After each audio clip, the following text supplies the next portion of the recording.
Hello, everyone. I hope everyone had a great night. And I just want to remind you, you're doing really well with most of your work. I still have some people that are not sending me notes from the video. So I just want to make sure that you do remember that this does count as a grade. What happens is at the end of the week, it gets recorded as a quiz grade. So make sure you're doing these videos. We're going to pick up, remember they were waiting for the coffin to come, the sculptor's coffin, to come on the platform of the train station. And we had the townsman, and then we had this man who was aloof and distant in the distance, who was not socializing with anybody else. So we find out that he was the lawyer. And they're now heading back to the house. And we see that the coffin is placed in the parlor, and all the townsmen, other than the lawyer named Jim Lard, leave. Stevens is not only shocked by the disparity between the townsman and his old instructor, he's also stunned by the vulgar state of Merrick's former home and the brash character of his mother. And we're going to go into a little detail about his family members now. We're going to talk about the family for just a minute here. His mother seems very brutal and violent and overpowering because of the description, which says that she was brutal handsomeness of mother's face, scarred and furrowed by violence, with its long knobby nose, the deep lines on each side of it. We also see that the mother reviles or criticizes in a very abusive, angrily way or insulting manner to the servant woman.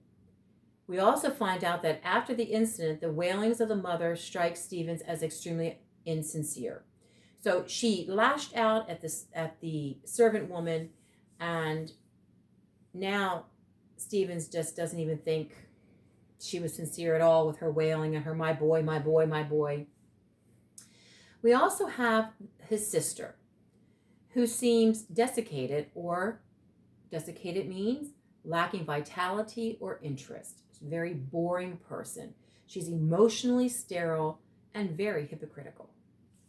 We see the daughter's appearance on the sofa, her large knuckled hands primly in her lap, kind of like a little prissy type of person. The sister also, it's very obvious that she's not grieving the loss of her brother at all. The father is a different story. The father seems very feeble and helpless. We see by his general frailty, his shaggy, unkempt means having an untidy or disheveled appearance, so his shaggy, unkempt gray hair. It is obviously that the father fears his wife. The father showed his grief by saying that Harvey was a good and gentle boy, but no one understood him. It's difficult for Stevens to place his teacher, a sculptor of such beautiful works of art, in a home in a town like this. Henry Stevens described Harvey Merrick as a great, sensitive artist, an achy person or an oyster, who was fond of people in a detached kind of way. He was distrustful, especially of women. Well, if you had a mother like that, he would be very trustworthy.